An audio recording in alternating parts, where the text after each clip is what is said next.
আজ নিয়ে আসলাম খুবই সুস্বাদু ঝিঙে রেসিপি।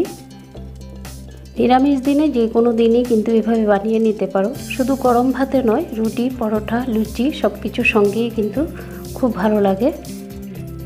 চলো তাহলে দেখে নেওয়া যাক। স্কিপ না করে পুরো ভিডিওটি দেখার অনুরোধ রইল। এখানে আমি একটা ঝিঙে নিয়েছি, আমি আমার পরিমাণ মতো নিয়েছি, তোমরা চাইলে বেশি কম করে নিতে পারো। এখন আমি ঝিঙ্গার খোসাটা ছাড়িয়ে নিচ্ছি। দেখো ছাড়ানো হয়ে গেছে। এখন আমি আমার পছন্দ মতো ঝিঙ্গেটাকে কেটে নিচ্ছি। তোমরা তোমাদের পছন্দ মতো কেটে নিতে পারো।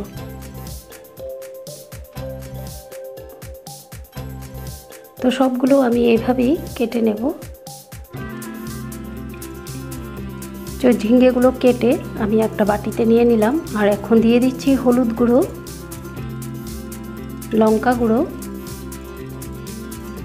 আর দিয়ে দিচ্ছি জিরে গুঁড়ো, ধনে গুঁড়ো, আর দিয়ে দিচ্ছি বেসন। বেসন এখানে আমি 3 চামচ ব্যবহার করব। আর দিয়ে দিচ্ছি কাশ্মীরি গুঁড়ো লঙ্কা, এতে কালারটা খুব সুন্দর আসবে। আর স্বাদ মতো লবণ দিয়ে দিলাম। এখন আমি হাত দিয়ে খুব ভালো করে ঝিঙ্গের গায়ে লাগিয়ে দিচ্ছি।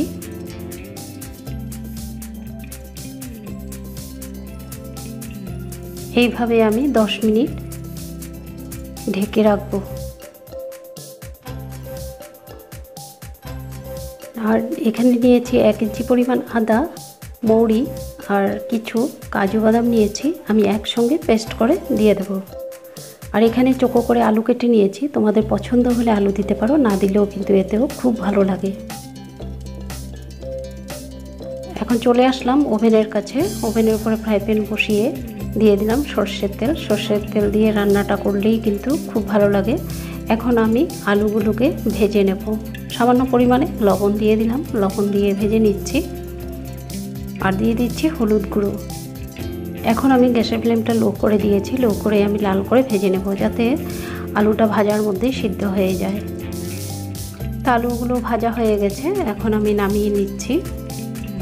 আবারও 1 টেবিল চামচ পরিমাণ তেল দিয়ে দিলাম।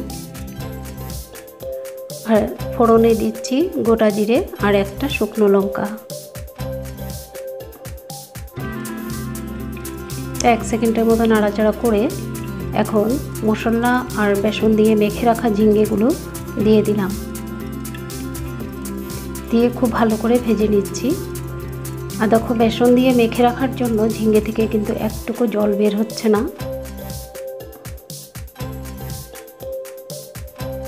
ভিডিওটি দেখে যদি ভালো লাগে অবশ্যই সাবস্ক্রাইব করে সঙ্গে থাকবে। সাবস্ক্রাইব করে রাখলে আমি যখনই নতুন ভিডিও আপলোড দেব সঙ্গে সঙ্গে তোমাদের নোটিফিকেশনে পৌঁছে যাবে। হলুদ গুঁড়ো, কাশ্মীরি গুঁড়ো লঙ্কা আর লঙ্কা গুঁড়ো দিয়েছি। আর দিয়ে দিচ্ছি জিরে গুঁড়ো। এখন আবার খুব ভালো করে কষিয়ে নেব।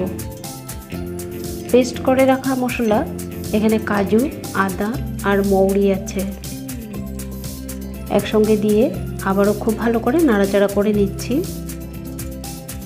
তোমরা অবশ্যই বাড়িতে এভাবে ট্রাই করে দেখতে পারো।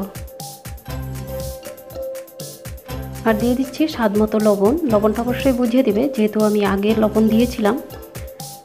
আর দিয়ে দিচ্ছি মশলা বাটি দিয়ে জল দিয়ে আবারও খুব ভালো করে কষিয়ে নেব।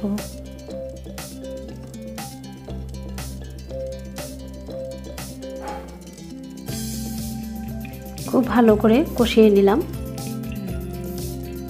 এখন ভেজে রাখা আলু দিয়ে দিলাম। দিয়ে আবারও খুব সুন্দর করে মশলা কষিয়ে তারপর কিন্তু জল দিয়ে দিলাম।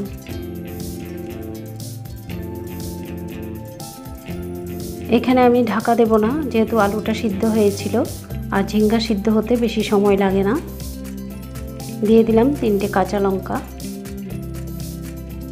দেখো গ্রেভি হয়ে আসছে, ঝিঙ্গাগুলো বেশ ভালো সিদ্ধ হয়ে গেছে। আর দিয়ে দিচ্ছি সামান্য পরিমাণে ঘি। ঝিঙ্গে রেসিপি কেমন হয়েছে অবশ্যই তোমরা কমেন্ট করবে। পুরো ভিডিও জুড়ে সঙ্গে থাকার জন্য অসংখ্য ধন্যবাদ। আজকের মতো রাখছি, আবার আসবো নতুন একটি ভিডিওর সঙ্গে। সবাই খুব ভালো থেকো, সুস্থ থেকো। নমস্কার।